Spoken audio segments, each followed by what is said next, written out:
Això que ens fa el mòbil sol, que és reiniciando o aplicació de nou software, i tu fa sol el mòbil, que de sobte dius, ui, i te l'has de deixar una estona com que està catatònic el mòbil perquè està reiniciant-se, doncs la cultura fa això.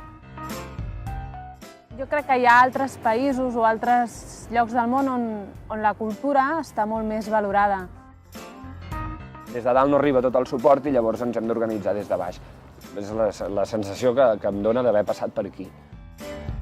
És un perfil de gent segurament que està acostumada una mica a autogestionar-se d'alguna manera o que té un contacte proper doncs això, amb l'autogestió. Això sobretot va ser al principi, quan estàvem arrencant. A dia d'avui, Verkami s'ha convertit en una eina totalment transversal. Molta gent coneix què és Verkami, coneix el model de finançament i, per tant, diguem que la barrera d'entrada és molt més baixa, tant per la gent que impulsa projectes com per la gent que fa aportacions. Vam anar a la gent per no emmerdar-nos en una altra subvenció, perquè ja és prou complicat demanar subvencions. Ens agradava la idea de que a través d'un crowdfunding poguéssim arribar a moltíssima gent.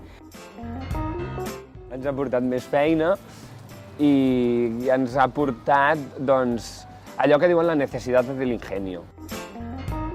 Una bona opció perquè l'autor que fa les creacions entri en un contacte molt més personal amb les persones que estan interessades, no? O que són properes a la seva obra.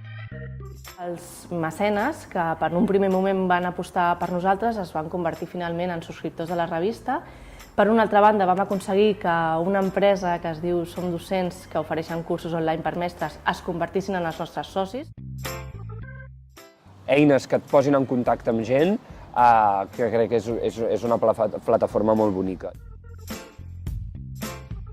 Pel que fa al tema de la literatura, hi ha uns 41 projectes que s'han impulsat des del Maresme a través de Verkami, a través d'un micromecenatge, que és una de les categories més actives i també amb més èxit dintre del global de projectes que s'impulsen des de la nostra comarca.